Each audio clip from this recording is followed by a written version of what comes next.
Ditetapkan 200 tahun di masa depan, sekelompok kecil pemberontak berhadapan dengan status quo di mana manusia telah mencapai keabadian melalui rekayasa genetika. Pada suatu ketika dunia menjadi kacau, terjadi pandemik disusul yang lainnya. Hidup alami manusia seperti bencana dalam setiap artian dunia. Kemudian suatu hari seorang ilmuwan datang dengan penemuan genetika yang mengubah segalanya.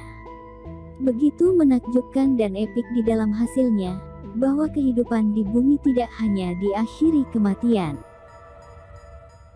Pilot adalah seorang ilmuwan dengan penemuan genetika. Ketika pilot mengatakan melalui salurannya, masyarakat Alessandre tertegun ketika mendengarnya bahwa dirinya kekal dan orang-orang yang menyaksikannya pun bisa menjadi kekal. Selain itu, dia juga mengatakan bisa membeku bersama waktu ketika mencapai puncak kesempurnaan. Melalui penemuan genetikanya, pilot telah menyingkirkan penderitaan, penyakit dan tekanan emosional manusia. Pria ini adalah teknisi terformasi bernama Logos. Logos menjadi salah satu orang yang menganggap bahwa penemuan genetika itu tidak sebagai anugerah. Logos merasa sendiri dipenuhi ketakutan seolah tidak ada orang lain melihat dunia seperti dirinya. Namun jauh di dalam, Logos bukan satu-satunya orang yang berpikir seperti itu. Suatu hari Logos bertemu dengan orang yang sepemikiran dengannya. Ia memberikan sesuatu jika suatu saat perlu untuk menghubunginya. Setelah itu orang itu langsung pergi. Hal tersebut terekam oleh kamera pengintai. Melihat hal itu, Armaros menaruh kecurigaan padanya. Armaros adalah sebagai wali dan pengawas di Alessandre. Setelah itu, Armaros itu bertemu Akai selaku wali pelatihan yang rajin. Kemudian melaporkannya kepada pilot. Pilot meminta Akai untuk menggali kejanggalan tersebut dengan menjadi mata-mata. Keesokan harinya Logos mencoba berkomunikasi dengan alat itu, dan wanita itu mengajak bertemu untuk berkomunikasi secara langsung. Ketika bertemu, Akai melihat hal itu dan ia memata-matainya. Alhasil pada pertemuan pertamanya dalam komunikasinya, Armaros melapor kepada pilot bahwa itu bukan apa-apa. Namun pilot masih penasaran dan meminta tetap untuk memata-matainya. Pada malam hari Akai menemui Logos. Ia mengaku sebagai pemandu tur. Logos menanyakan, apakah kau percaya apa yang dikatakan pilot setiap hari, dan Akai menjawab tidak tahu.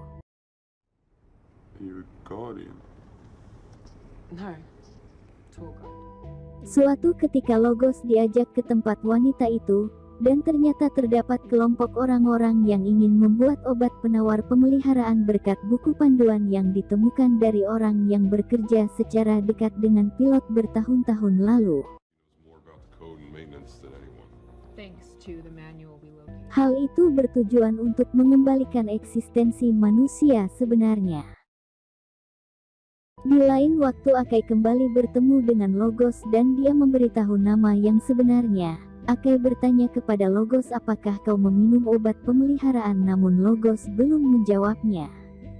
Setelah itu Logos kembali ke tempat sekelompok orang itu untuk memahami bagaimana rencananya melakukan hal itu. Setelah bermusyawarah untuk mengimplementasikan penawar pemeliharaan, mereka membutuhkan akses ke terowongan itu memindai kerentetan infrastruktur sebagai teknik terformasi, dengan memanfaatkan pekerja di salah satu gedung utama.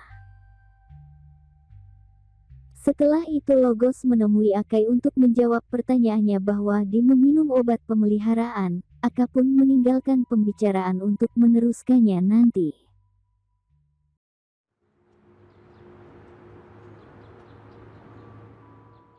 Akai bertanya kepada Armaros apakah pernah merasakan tidak dalam pengaruh pemeliharaan karena Akai pernah merasakannya. Armaros menjawab tidak pernah. Kemudian dia mengatakan pernah. Yang tidak menggunakan pemeliharaan adalah orang yang rusak dan cacat karena menganggap pemeliharaan adalah anugerah. Secara tidak sengaja Akai dan Logos bertemu di tangga dan Logos mengajak Akai untuk bertemu dengan teman-temannya orang yang berpikir sama seperti dirinya, karena Logos tertarik dengan apa yang mereka rencanakan. Why should I trust you? Pada akhirnya mereka berdua bertemu dengan teman-teman Logos dan disambut dengan gembira. Dalam pembicaraannya menceritakan Helias meyakini ada pencipta semesta dan manusia. Manusia memiliki esensi yang disebut jiwa yang memiliki tujuan untuk diberikan oleh penciptanya. Akai pun tidak tertarik karena memilih fana kalau bisa hidup kekal dengan kode genetik. Dia pun bertanya kenapa Helias melakukan hal itu. Mereka menjawab karena Helias merasa bagian penting dari pengalaman manusia. Akhirnya mereka setuju untuk mengembalikan eksistensi manusia, dengan memasuki akses menuju persediaan pemeliharaan yang sangat aman tempat Akai bekerja. Stored in a very secure facility. A facility adjacent. Di sisi lain pilot dengan putrinya sedang bermain di depan rumah. Dalam pembicaraannya putrinya bertanya bagaimana rasanya jika kau meninggal. Pilot menjelaskan bahwa kehilangan sosok yang dicintai cukup berat untuk diterima. Ada hari-hari di mana rasa sakit begitu berat. Sehingga dia meyakini bahwa kode genetik yang diciptakan merupakan kunci untuk keabadian dan itulah yang pilot lakukan. Akai berbicara kepada Armaros bahwa dia mengetahui apa yang dicari pilot yaitu virus penyebar kode atau pengubah kode. Ia ingin percaya bahwa pilot salah, ada orang yang tidak seperti itu. Selain itu Akai memberitahu bahwa mereka membutuhkan bantuannya untuk mengakses gedung pemeliharaan untuk mengubah dosis pemeliharaan untuk semua orang. Armaros pun kaget dan menanyakan kenapa kau ingin merusak pemeliharaan namun Akai gugup dan belum sempat menjawab. Pada waktu itu Akai dan Logos langsung ke tempat mereka dan menyatakan kesanggupannya untuk mengakses gedung pemeliharaan dengan resiko besar. I told you there's no surveillance in this area. Ketika mengeksekusi Akai mengatakan tidak ada pengawas dan orang yang menggunakan lorong itu, namun sayang alat pemindainya tidak berfungsi karena itu bukan perangkat lama. Mereka pun langsung bergegas untuk berpencar. Akai dan Logos melewati Nescience, namun usahanya ketahuan Armaros dan mereka berdua ditangkap. Armaros membohongi Akai dengan tidak memberitahu bahwa dirinya pengawas. Logos pun disekap dan dihilangkan ingatannya. Kemudian Akai dan Armaros berkomunikasi dengan pilot melalui aplikasinya. Pilot menanyakan apakah ada sesuatu yang engkau khawatirkan. Akai dengan gugup mengatakan aku membohongi Logos demi kepentingan pribadi. Pilot mengapresiasi dan mengatakan Logos yang kau kenal sudah tidak ada karena dihapus pikiran dan ingatannya.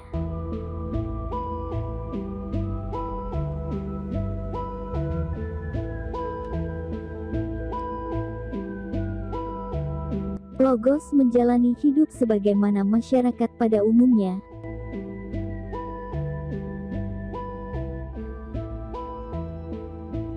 Akai bertemu Logos namun Logos cuek dan tidak mengenalnya.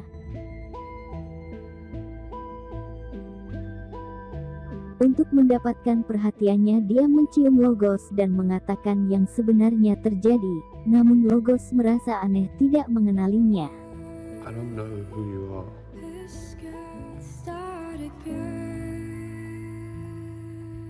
Hello? Akai menghubungi mereka untuk meminta bantuan namun mereka tidak bisa. Not to mention we have no way of knowing if a story is true. Akai pergi ke tempat gereja kemudian bertemu mereka. Akai mengatakan bahwa dia tidak minum obat pemeliharaan dan menyadari kebenaran yang mereka cari memang ada dan jauh dari kerusakan. Akai mengatakan ia menemukan Logos ada di Deden, pikirannya dihapus dan dia harus His mind dikembalikan. has been wiped and he needs to be restored. We need to save. Akhirnya mereka menculik Logos dan Akai mengunduh datanya kembali untuk mengembalikan ingatan Logos. Mengetahui hal itu Armaros melaporkannya kepada pilot dan ia meminta untuk segera ditemukan. Her scan showed normal levels of maintenance. Di sisi lain Sonitas punya rencana untuk menunjukkan dunia siapa mereka sebenarnya. Mereka berencana meretas pidato global pilot sebelum itu mereka mengubah pemeliharaan untuk memastikan pesannya didengar. Melalui saudara kembar pemeliharaan pilot, mereka mengganti kode genetik pemeliharaan yang dimiliki mereka supaya diaktifkan dan dibagikan kepada masyarakat agar terbangun dengan lensa baru terhadap dunia.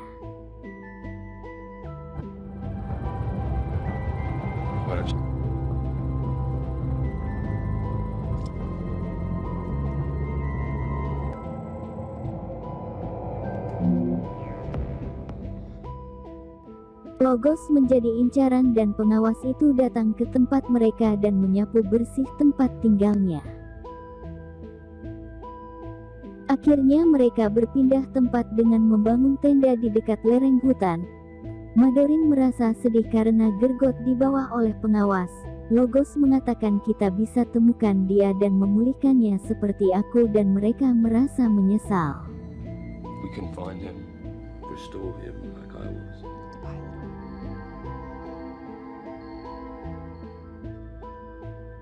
Pemeliharaan yang diubah sudah dibagikan, besok masyarakat akan terbangun dan waktunya mereka untuk bicara dan akan diketahui dunia.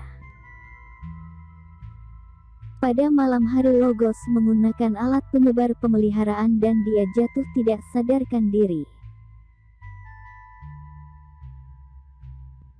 Melihat hal itu Akai merasa panik dan Madorin langsung menolongnya. Tubuh Logos terasa syok namun stabil.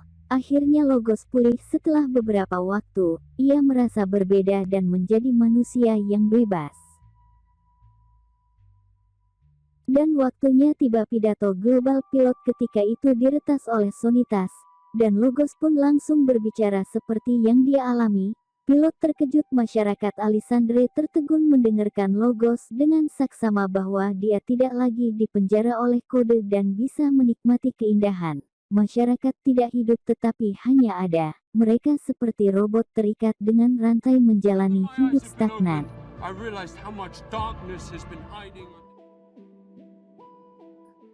Pada waktu lain Amanda yang masih naif menanyakan kepada pilot, kenapa ada satu warga yang tidak bahagia? Dengan menghela nafas pilot menjawab dalam sains selalu ada orang yang anomali, termasuk Logos memiliki kekebalan alami terhadap pemeliharaan. Dia hanya ingin menyelesaikan masalah dunia dengan penelitiannya.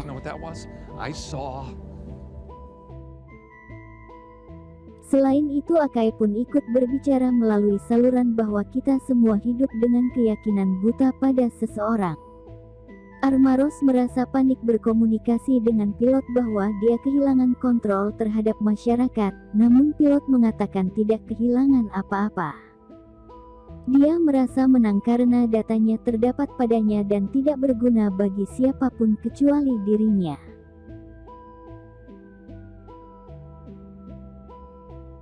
Di akhir sisa Amanda berbicara melalui saluran milik pilot bahwa apa yang dikatakan Logos lebih akurat saat dia bicara dengan masyarakat Alessandre. Amanda memegang kunci menuju dunia baru untuk memulihkan ras manusia dengan kebebasan. I'm Amanda. That moment, as she addressed the citizens of Alessandria, is